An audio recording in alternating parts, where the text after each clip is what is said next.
Hello, everybody.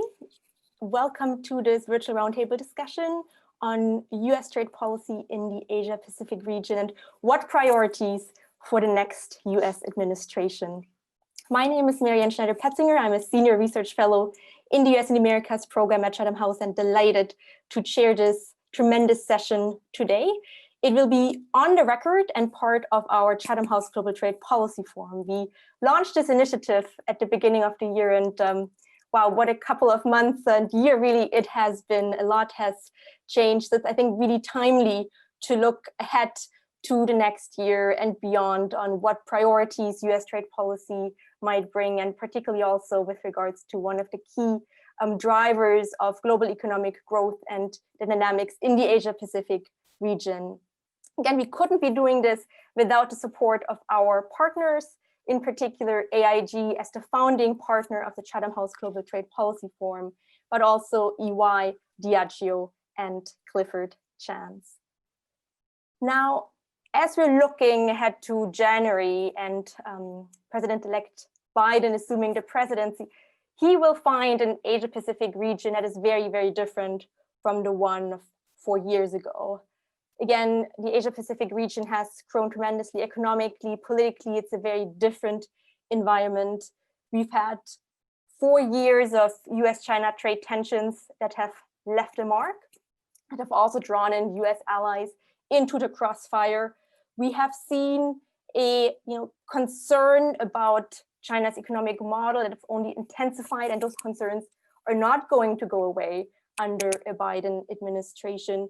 We have also very much seen regional integration in the Asia-Pacific region moving forward without US involvement. And I think key here are the recent signature of RCEP, the Regional Comprehensive Economic Partnership, that added a second element really to regional integration, CPTPP, the Comprehensive Progressive Trans-Pacific Partnership, again, moved forward without US engagement. So I think really, the key question going forward is how the United States under President Biden will engage or re-engage with the Asia-Pacific region, what the priorities are, what options are on the table, and perhaps also more broadly, what role the Asia-Pacific region can play in a broader US strategy of reconfiguring supply chains and upholding, reforming the global rules-based trading system.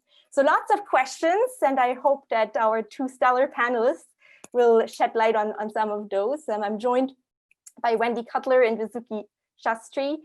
Wendy Cutler is Vice President and Managing Director of the Washington, D.C. office of the Asia Society Policy Institute, and prior to that has nearly 3 decades of experience working as a trade negotiator and diplomat. Most recently, she was acting deputy US trade representative and really leading US trade initiatives in the Asia-Pacific region.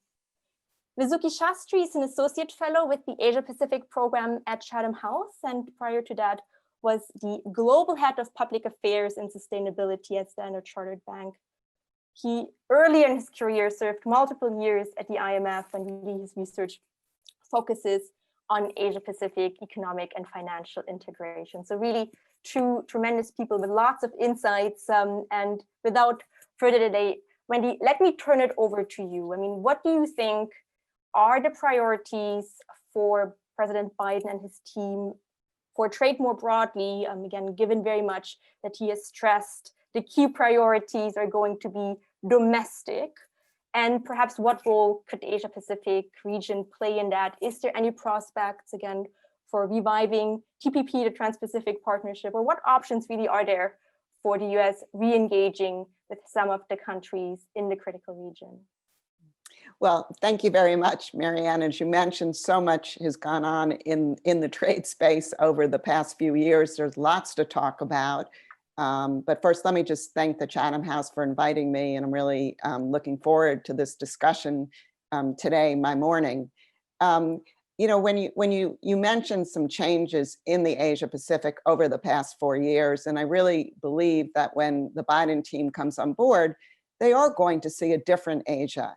And I think you mentioned astutely some key changes, and I would just add a few more, and that is that we've seen a growing confidence among our trading partners in the Asia Pacific in terms of working among themselves.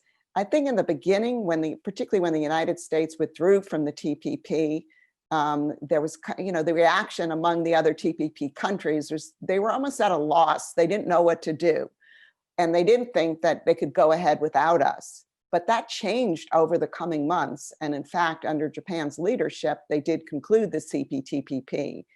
And I think this growing confidence in realizing they didn't need the United States, I think also worked into the RCEP being signed a few weeks ago. So that's another change the United States is going to see in the region. As well as, let's just be honest, China is, playing a big role in the economies of the other Indo-Pacific countries. This was true even before COVID, but now its economic recovery is, taking off. We just saw the PMI report today about how their manufacturing the numbers are even better than expected. And a lot of Asian economies are really tied to the Chinese economy. And I think furthermore, the United States is going to have to rebuild trust in the region. I think there's a feeling that the United States was a disruptor, not only in the region, but globally, and was kind of upending a lot of institutions and relationships. And so the United States is going to have to figure out how it's going to re-engage. But the good news is, in my perspective, that the Biden administration, it wants to re-engage in the world. It wants to work with allies and partners in terms of achieving its objectives versus kind of this going alone transactional approach followed by the Trump administration. And it also wants to work within international organizations and groupings to achieve its objectives. So I think what you're going to see initially is just stepped up engagement. And I'm also expecting to see many more, not only cabinet appointments announced and nominations going forward, but you're going to see a real deep, sub-cabinet and other officials. And I think you're just going to see a lot of activity, getting back at this engagement, rebuilding partnerships, and trying to figure out how we can work with other countries to achieve our objectives in a respectful and constructive manner. But let me, before I stop, just underscore one thing that you said, Marianne, and that is that the president-elect has been very clear about when it comes to trade, he's not ready to enter into trade agreements until we rebuild our investments at home, meaning dealing with COVID recovery, our economic recovery, and really rebuilding our competitiveness with respect to education, infrastructure, innovation. And I think you're going to see a much deeper connection between the US domestic agenda and its regional and international agenda. Thank you. That's been tremendous. But perhaps let me follow up with a very concrete question, and in terms of, again, what options you think are on the table for renegotiating CPTPP, simply acceding to it, or is there perhaps the greater likelihood of actually pursuing sectoral deals and bilateral agreements with some countries in the region? So what do you think is the likely path? What are some of the constraints perhaps that might influence that? Trade Promotion Authority, for example, is expiring in July of next year. Does that come into the equation as well? Well, a number of CPTPP countries, I think, would love the United States to come back and come back quickly. But I just don't think that's in the cards, particularly in the first part of the Biden administration. And it's unclear whether that could come to fruition. I don't rule it out. But again, I think the focus is going to be on, the domestic agenda versus entering into big trade agreements. There are a number of options, though, when the United States looks to re-engage in the Indo-Pacific on trade. Obviously, one would be to join the CPTPP. Another would be to join the CPTPP on the condition that certain revisions and updates were agreed to by the other CPTPP countries. So not exactly a clean accession, but one where in return for the United States coming back, kind of a receptivity to the types of revisions we would need to make to the agreement. But I think more likely in the short term is the prospect of the United States pursuing kind of narrower sectoral deals in the Asia-Pacific region. And for example, given the Biden administration's emphasis on climate change, are there things we can be doing in the trade climate space that could complement what we're doing on climate change more broadly? I also think there's potential maybe to do work in the digital area. Digital trade has just become more and more important in the COVID world. And frankly, I think a lot of countries in the region, even smaller countries, are recognizing that they will benefit from open rules in the digital trade space. And finally, I think the whole area of supply chains, particularly when it comes to medicines, medical equipment, PPE, is something that the world was not prepared for. The WTO really hasn't stepped up to the plate in dealing with a lot of this. And so I think there is an opening to kind of figure out how we can construct supply chains in this sector and maybe other essential sectors, so none of us are surprised at the next, international crisis, whether it be climate change related, weather related, health related. Lots of topics certainly that need to be watched very, very closely. But Visuki, let me come to you. What do you see as the major trends emerging out of Asia Pacific? And again, what does that mean for the United States? What priorities do you think the incoming Biden administration should have? And how does that feed perhaps into a broader strategy of US engagement with the rest of the world? Yes, thanks a lot, Marianne. So I just wanted to make the general point that with diminishing political capital, so the moment the Biden administration takes over, it'll be faced with strategic choices.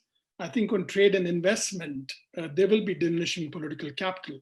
So the question really is, where do they deploy this capital?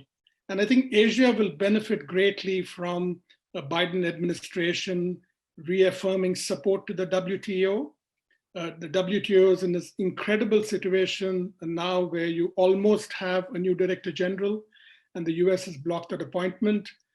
Hopefully in the next 60 days or so, you will see US support for the consensus candidate, which may lead to a reconstitution of the appellate body, which really is the global forum to resolve trade disputes. And I think in doing this, the US really will be restoring a public good, not only for Europe and the US, but certainly Asia will benefit from this. So I think in terms of the absolute priority, reaffirming a rules-based international order will greatly benefit Asia.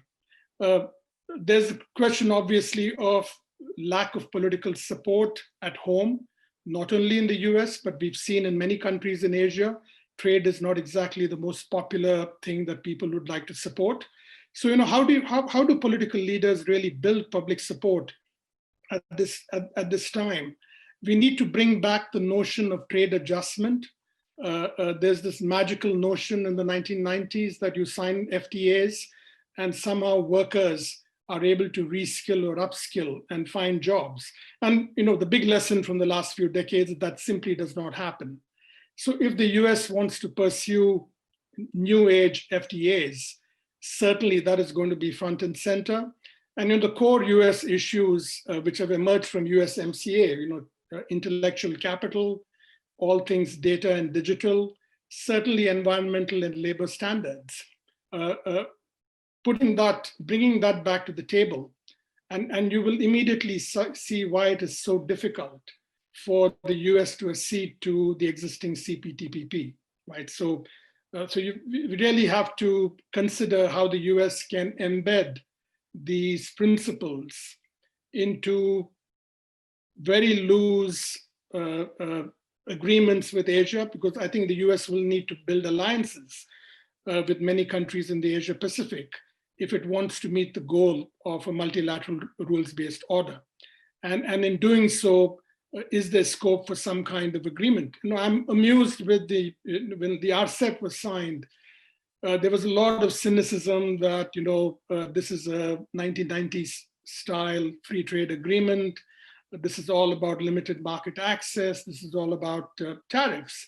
But actually, I think our thinking about what these free trade agreements really are should change.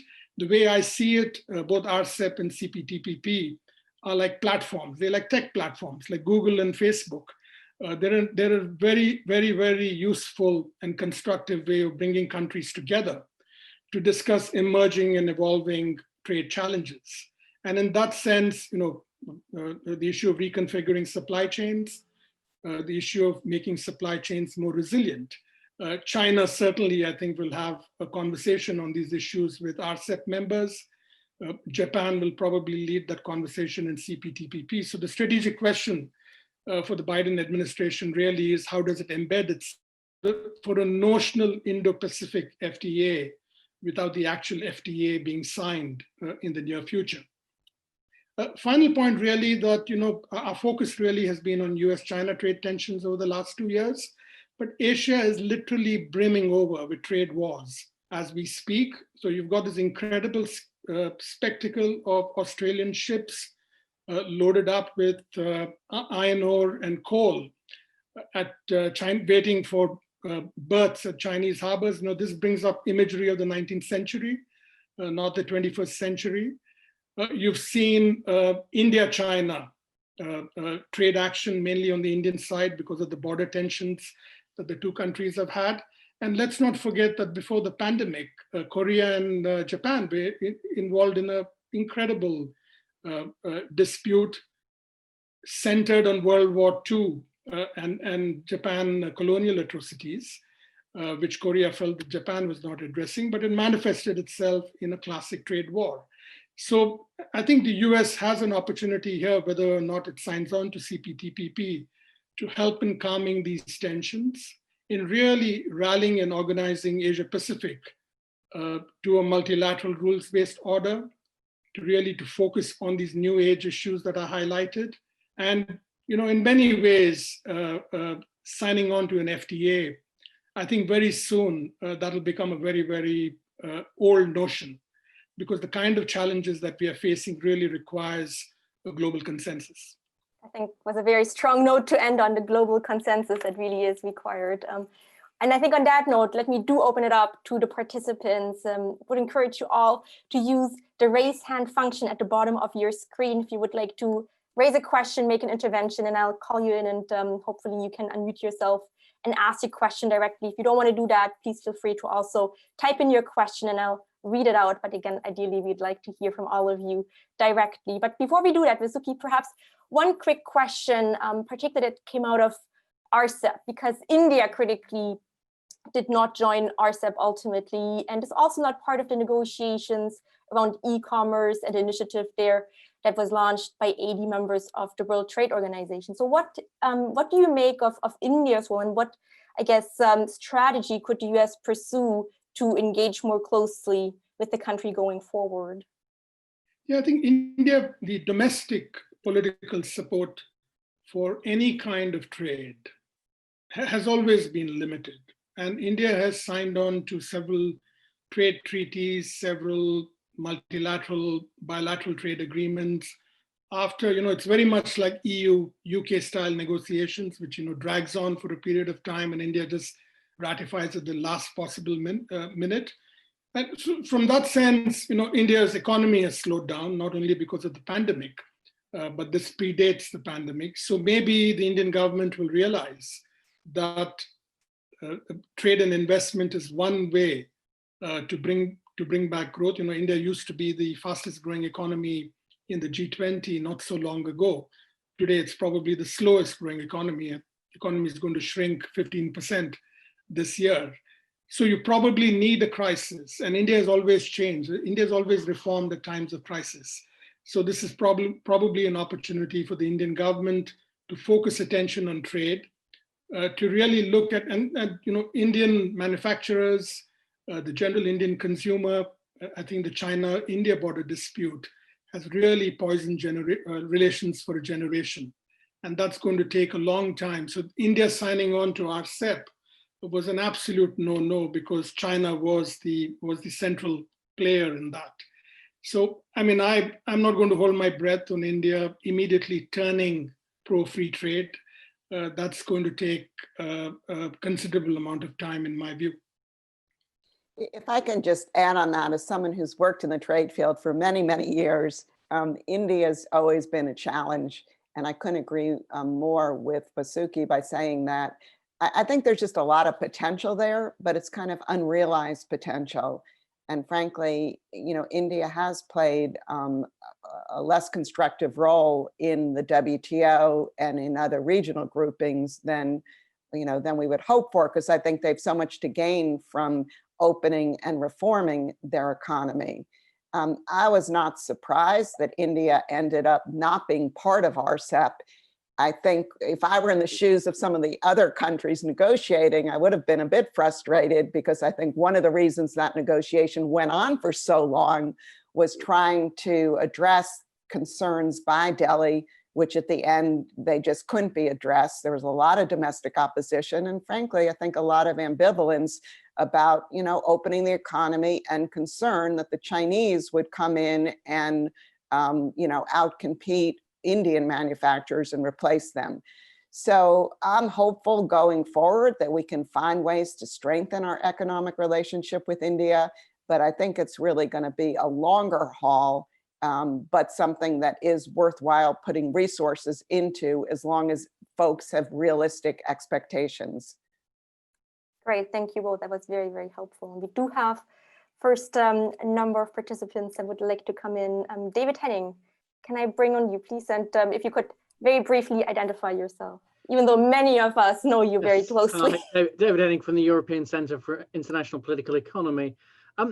Very interesting discussion. Not having gone in the direction I would have expected. Certainly more sceptical, I guess, of trade agreements. And I think coming a little bit through both of the contributions was this question: can the US now adjust trade policy to react to others, to react to the fact that the CPTPP members went off and did their own thing, or to go for these smaller deals that Wendy talked about, or Vasuki was talking about whether the US can play with others. I mean, is basically forming an alliance against China, is that enough to get the US to play with others? Because it does seem to me that the US, and actually this is not unique to the US, I think the EU is the same, that both have kind of moved in the last few years towards a much narrower grasp of trade policy, a much more domestically focused one, but makes it harder to play with others. Is that going to change, or is it in fact, is President Biden going to be constrained by the domestic expectations and going to struggle to play with others? So I guess that's my question, as I feel that we've started to address it, but not quite finished addressing it. Great, and there's a lot of detail in there. So Wendy, perhaps start with you, and then Vasuki, if you have additional thoughts on that, it'd be great to hear you. Well, again, I think there's going to be a big emphasis in the Biden administration to re-engage with the global community, both on a bilateral basis, in groupings, as well as in international fora like the World Trade Organization. But that said, I think we all need to recognize that trade in particular has just gotten to be not only, it's just become more and more of a controversial issue in the United States, with a lot of people questioning whether the trade policy of the past 70 years even does it work anymore, given the rise of China and given other developments. So in the US, we're continuing to debate that. And if you want to get really confused about where the United States is on trade, look at some of the recent polling. I mean, it's amazing to me, as someone who's worked in this area for many years, Democrats seem to be more pro-free trade than Republicans now. And so I think both political parties now are trying to figure out where they stand on trade, with different forces within each party having different views. And I think that's going to be something the United States also needs to struggle with, particularly if it pursues big free trade agreements that need to be approved by Congress. Now, that said, I think there's much we can do on the international and regional front. I think it could start with just a change in tone and just outreach. I think Vasuki raised something that I've been writing about and saying, and that is, I think one of the first steps the Biden administration could take to show goodwill would be to lift the US reservation in the World Trade Organization on the selection of Dr. Ngozi as the next Director General. I think she's extremely qualified. She's well respected. We're out there blocking it. And, you know, the South Korean candidate is extremely qualified and impressive as well, but the consensus isn't around her. And so I think that could be things like that the administration could do in the early days, I think could build a lot of goodwill. And by putting the DG selection behind us in the WTO, I think that would allow us to have more of a focus on a lot of the substantive issues that need and could be addressed in the WTO. But finally, you know, we really haven't touched on this yet. I think the whole China point you raise is extremely important, and that is the Biden administration will want to work with allies and partners in terms of trying to address a lot of our concerns, which are shared concerns about China's behavior, you know, across the board, but in the trade and technology space. And I think this is going to be challenging. I mean, we all recognize that it's one thing to share concerns, it's another thing to be vocal about them and to sign on to new initiatives. But I would hope that through this kind of change in tone, wanting to work with other countries and showing the world that we don't want to go it alone, particularly vis-a-vis China, that will lead other countries to step up and to, you know, and to be with us side by side as we try and address probably one of the, if not the biggest, probably the biggest economic challenge on the forefront, and that is, you know, the rise of China, what this means for the region and what this means for the world. I think you're absolutely right that there is very much, you know, shared diagnosis of the problems, both with regards to shared concerns around China's trade and tech policies and practices, but also with regards to what is not working in international organizations such as the World Trade Organization, but then actually coming to a joint conclusion around what to do about it and what medicines to prescribe. I think that is really the challenge that lies ahead. But Vasuki, over to you. If I could just add one thing there, I think what you will see under a Biden administration then is a more nuanced policy than perhaps the Trump policy here, which was either you're with us or you're against us. Like that doesn't work in Asia when it comes to China. And it's going to need to be more nuanced. It's going to need to be based on really listening to concerns, priorities, and interests of others. But it's also going to require to kind of getting some other countries out of their comfort zone as well. Absolutely. And I think particularly for the transatlantic relationship, at the same time, again, managing some of the long-standing underlying trade frictions in that bilateral relationship that potentially, you know, could undermine joint efforts vis-a-vis China. But Vasuki, I wanted to come back to you. Yeah, two very quick points. One is, you know, we're going through this very important economic transition towards AI, automation, that really, I mean, this fundamental question on what the future of work is going to look like. And in really talking about free trade and free trade agreements, in many ways, we are again looking back rather than looking forward. And one way that the administration can really focus attention on the future is to make all of this about jobs, to make all of this about upskilling workers, not just in the US, but, you know, every participant in the global trading system, I think, has a shared interest in making sure that future of work concerns are addressed equitably through international treaties. So that's one focus which will help in building domestic support at home. Related to this, I see the business community is completely absent in this big debate. You know, the business community really is focused on self-interest. There's nothing wrong in focusing on self-interest, but I think the private sector really can play a critical role in certainly in democracies, in building support for free trade and investment. And they've gone AWOL in many countries from as far as I can see. So how do you bring them back to engage? raising that element of the private sector is very important, not just in terms of what role they can fill in kind of making the case for trade, but also in terms of the realities on the ground. There's been a lot of discussion about decoupling, reshoring, and if you look at the figures, that is actually not happening because a lot of US firms in particular, for example, do want to maintain access to the Chinese market, not so much to use that then as a hub for exporting, but really because of demand in China that is critical to their business operations. Again, I think that element of the business voice, Vasuki, that you've just pointed to is very, very important. And we do have one question and comment from Klaas Winberg. So on one point that Vasuki mentioned, Klaas is interested in the notion of the US sweeping in and sorting out the regional relations and trade difficulties. How would that look like in practice? And is there really enough appetite and trust in the region for that? And particularly with Wendy's point in mind, that there is a renewed confidence in the region that the US is not required for these issues. Vasuki, do you want to take a shot at that? And then Wendy, obviously you can come in on that as well, please. Yeah, I think both RCEP and CPTPP would not have happened certainly CPTPP in its new incarnation would not have happened without the strong support of ASEAN members. So I think the notion of ASEAN centrality is a very important one. And if there's one region, I mean, if the Biden administration really will be faced with strategic choices, if there's one right choice they could make is really focus attention on ASEAN, because that is the locus and has always been the locus for free trade agreements in the region.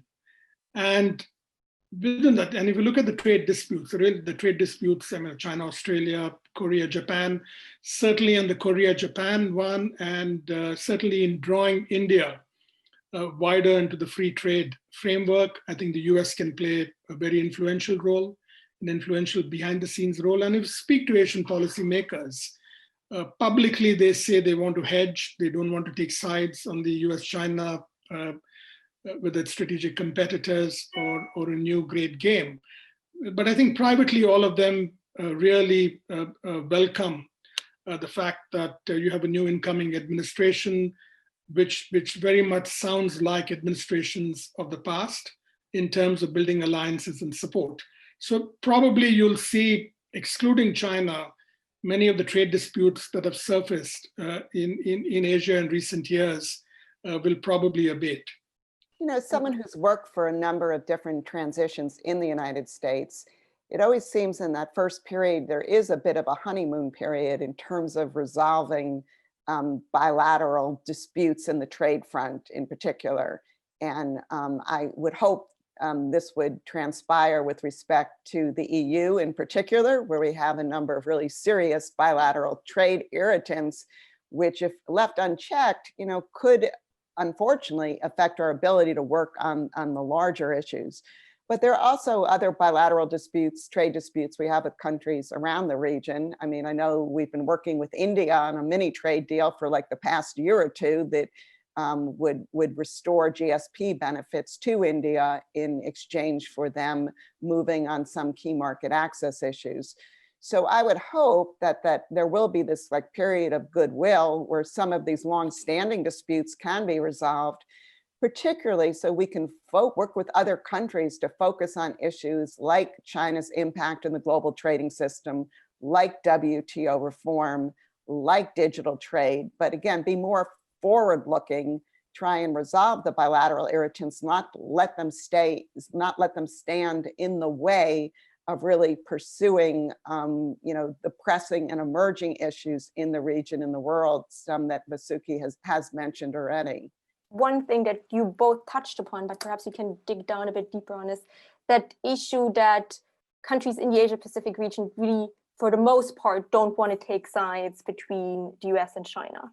And so if you look, for example, at Japan and South Korea, they both joined RCEP and are still in bilateral talks with China. So to what extent do you see that perhaps being a limiting factor for the US to advance trade talks with the region, but also, again, still focus on the notion of decoupling, even if that is perhaps more limited than under the current administration, but I think still there is a sense that there will be strategic decoupling in very sensitive sectors. So how does that play out on both fronts, but particularly, again, perhaps from the perspective of those countries in the Asia-Pacific region that do not want to be forced having to choose sides between the US and China?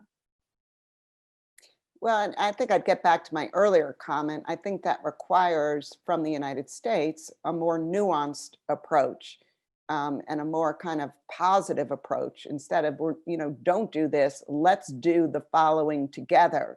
Let's set the rules, let's set the standards. And I think, if phrased in a more constructive, forward-looking manner, then it doesn't become as much of an issue as picking sides, as kind of picking the economic model that you believe in or that works for your country. And given the experience of many of the folks already announced by the president-elect on his foreign policy team and his economic team, I'm pretty optimistic that this group, they know how to do this, okay? They're very experienced. They have a lot of contacts overseas, a lot of relationships. And so I think that they will have the ability to do this. But all of that said, I think the rest of the world also, needs to kind of, again, step up to the plate as well, because it's not going to be the same United States as, the United States of 4 or 5 years ago. We're not going to be leading everything. That's just not where our domestic consensus is or where our domestic focus is.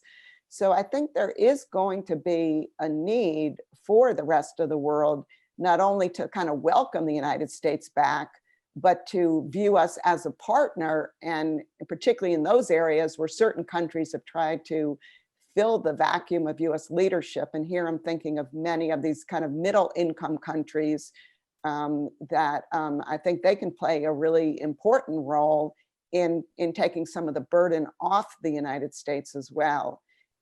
Again, I think it has to be a partnership in order for this to work. Yeah, I mean, the two macro issues, which are a source of political angst in Washington, D.C., and I don't think that's going to change with the Biden administration. That's really the notion of how do you deal with trade surpluses and how do you deal with currencies.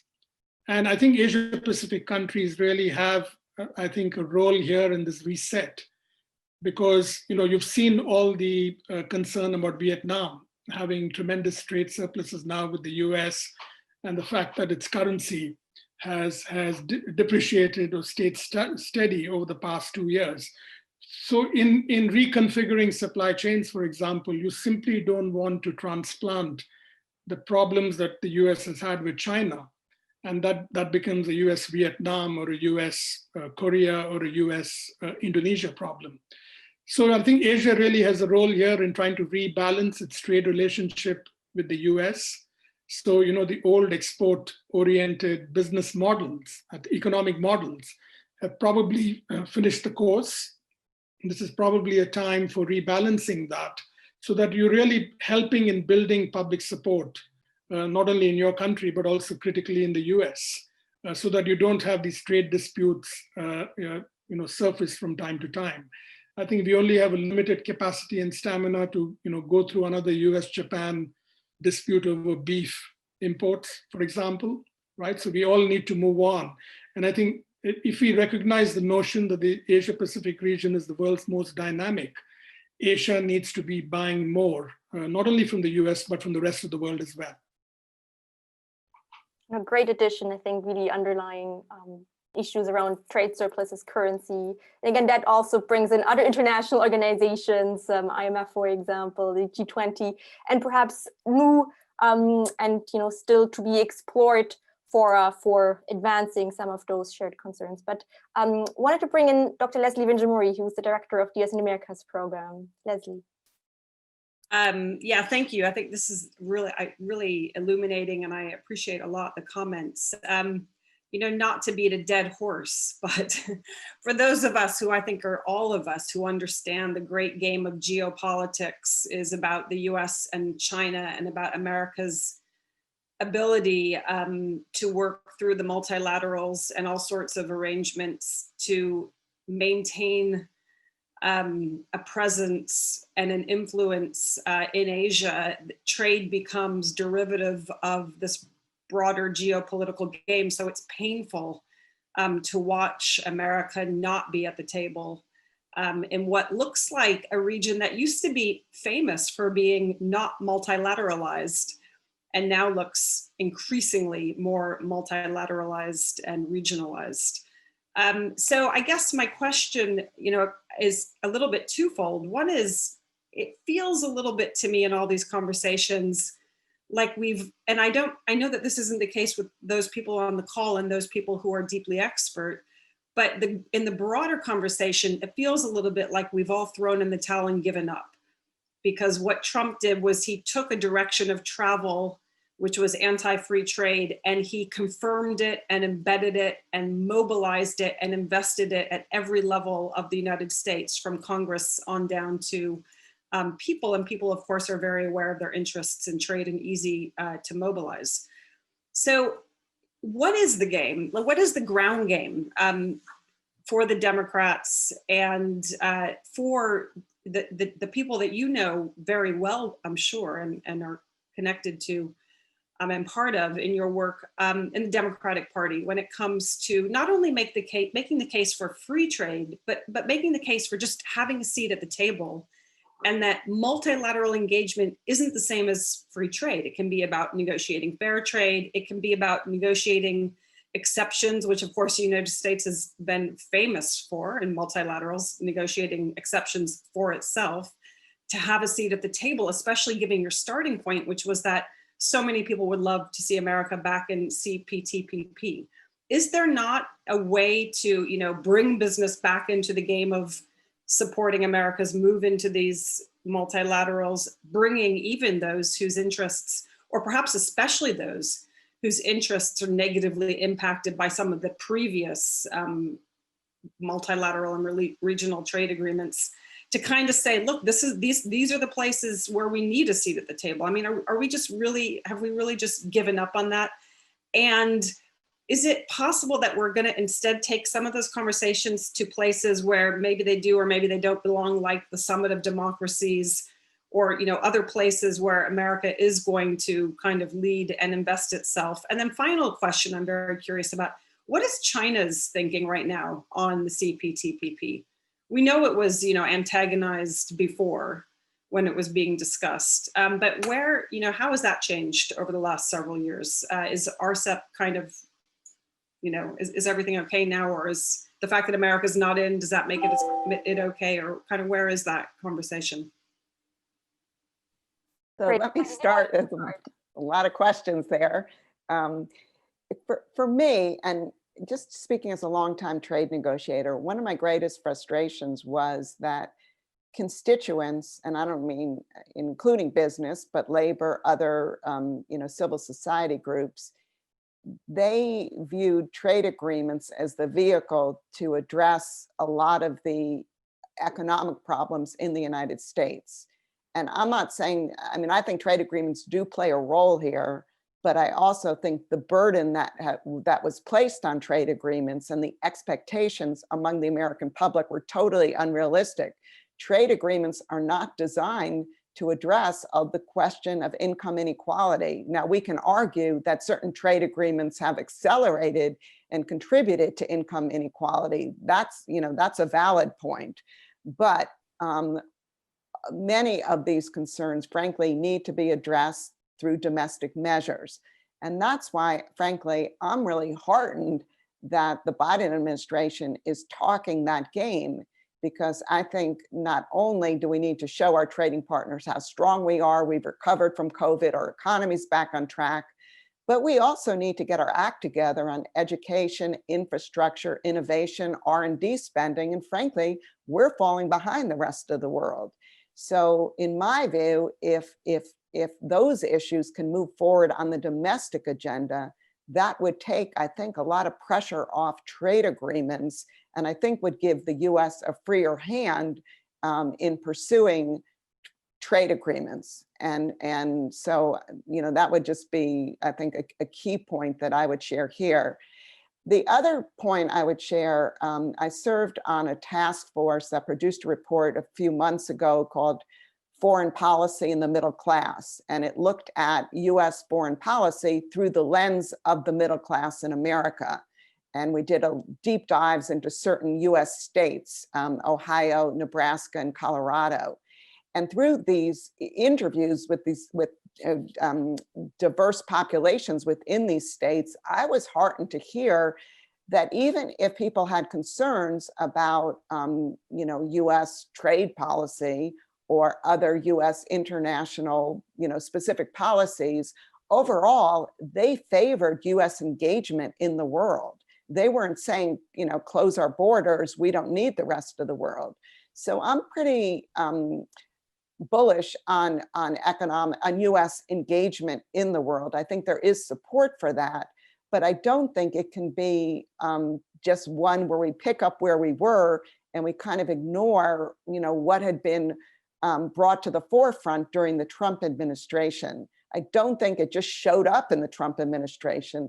This frustration, these anxieties, this feeling of we're shouldering a lot of the responsibilities without getting the benefits, this has been building up in America for years. So again, I see engagement, and I think that, but the engagement needs to be one that's really based on the realities and the changes in the landscape in the United States and in the world. Thank you, Vasuki, and perhaps specifically also on the question of China's perspective on joining the CPTPP. Yeah, I think China is probably recalibrating its approach towards the world. From January 20th, I think they'll be looking at first test for them is whether the incoming administration regards China as a strategic competitor, as many incoming members have hinted, or are we back to the same old game of trade tensions, increase of tariffs? I think strategic competition provides the space for both countries to collaborate on, for example, on rules-based international order, particularly to deal with trade. So there's that little space and opportunity there, certainly in the first few months, where you can build a global consensus where China and the US are part of the solution. Climate change, the US coming back to Paris. We've seen China really slipping behind on many of the commitments it's made in Paris, certainly in terms of coal-fired power generation. Can there be a compact of some kind which brings the world in a way back on track? And I agree completely with Wendy on the domestic support issue. And I think COVID-19 has provided a path for economic policymakers and the kind of programs, kind of fiscal programs that both the Federal Reserve and the US Treasury have created, the Paycheck Protection Program, the Main Street Lending Program. Can these be repackaged to look at trade impact in really helping communities, in helping workers reskill, as well as, if you have a manufacturing facility that's leaving Ohio for Singapore, how do you then make that intervention happen in real time rather than essentially expecting market forces to deal with that issue? So there's an opportunity here on the fiscal side, which may help in building domestic support. There's a little bit of space on the US-China front if strategic competition is the organizing principle. If I can maybe just add on your China CPTPP question, because I watch with great interest Xi Jinping's recent remarks about, being positively considering CPTPP. And this builds on statements made by other Chinese officials in the past few months. I think there are a number of things going on here, frankly. Number one, I don't doubt that there are still reformers in China who believe that by joining CPTPP and trying to live up to those rules, that this could contribute to China's growth and to the lessening of tensions, trade tensions regionally with the United States and globally. But I also think that it's very cost-free to just say things like that, knowing full well that when you get down to the weeds of the agreement, you're very far away from being able to live up to any of those obligations and to sign on to the agreement. And I also find the timing a bit curious. I think it comes after the RCEP signings. So China's feeling emboldened now. They're also talking about reviving the trilateral FTA negotiations with Japan and Korea that have been underway for many years and really, to date have gone nowhere. But why not also just say you're interested in the CPTPP? I think it also could be tied to the new administration coming in, either a realization or maybe their analysis, maybe that the US is going to consider to rejoin CPTPP. So therefore, China should try and get in first, or at least put its hand up. Or maybe even more sinister, that maybe just kind of muck everything up, that if the United States thinks China might be interested in CPTPP, that would make the US less interested. So I don't know, but exact motivation. But I do find the statements made by senior Chinese leaders about being anti-protectionism and being, the proponents of the multilateral trading system and a rules-based system, kind of divorced from reality in terms of a lot of the policies and practices they're following. And frankly, I think, Vasuki, you mentioned this earlier, what's going on between Australia and China right now, where Australian imports into China are not, are being seized at the border or being assessed, high, significant anti-dumping duties to make them basically, non-competitive. It's very hard to kind of connect that language about China being a free trader, being, behind the rules-based multilateral trading system when they continue to pursue policies like they're pursuing with Australia and others. Fantastic and very fascinating to get your thoughts on it. We have one question from Charles Praver. Charles, can you please introduce yourself briefly and unmute yourself? Yes, good morning. I'm a US-based citizen who ran the consulting firm Oliver Wyman in Europe many years ago. Was a founding partner of that firm. Have been a member for, I don't know, about five or 7 years. I guess the question I would raise is how meaningful are the cross currents within the Democratic Party, let alone in terms of the Republican Party? And that was essentially the question I had raised, that there is a domestic anti-trade wing, which is one of the reasons that having negotiated it in 2016, Secretary Clinton wouldn't in the campaign support it. And it's one of the reasons that it seems to me that it's going to be difficult to execute aggressive agreements and achieve the intra-party view on that. And then the second part of that question is, it seems that the near dearth by historical standards, of private sector individuals, private sector leaders in the new administration, while understandable from a internal party politics point of view, may make it harder to get that cooperation that was alluded to a few minutes ago. Thanks, Charles. And I think your first question is very much also related to a question that was raised by John Sargent. He's asking that how much will the memory of Hillary Clinton's about turn on trade, particularly in light of TPP, make the Biden administration wary of more open trade with the region? And then perhaps since we're slowly coming to the end of this, I shouldn't say slowly, very fastly, because there's been a lot of ground that we've covered. One aspect we haven't discussed yet is Taiwan, and to what extent, Taiwan not being a member of CPTPP nor of RCEP, really not having many bilateral trade agreements with other countries in the region.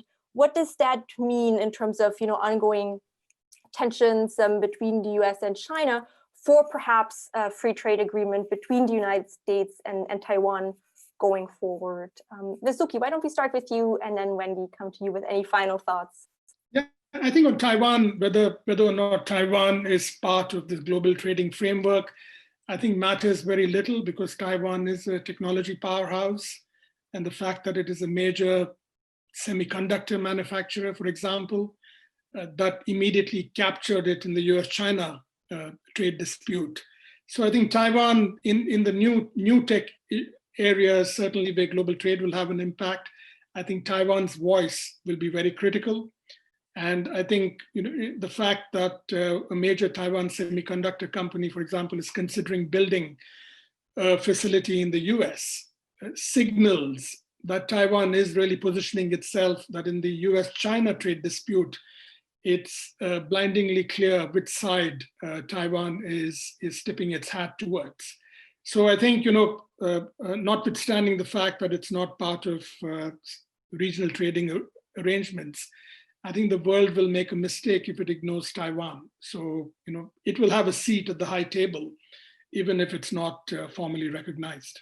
With respect to US-Taiwan trade relations, I don't think we should look at it in terms of like launching a free trade agreement or not.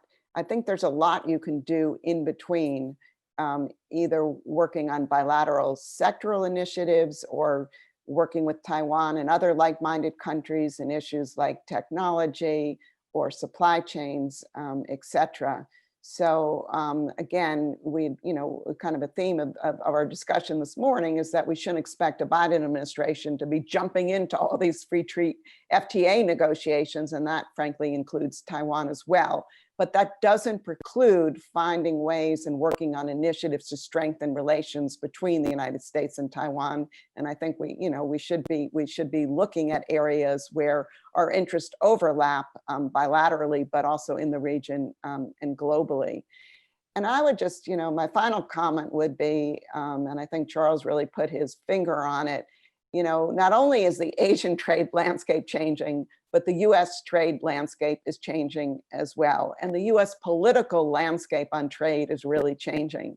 And when you look at the polling and it suggests that Democrats are more pro-free trade than Republicans, I mean, that's something I've never seen over my 30 plus years in working on trade.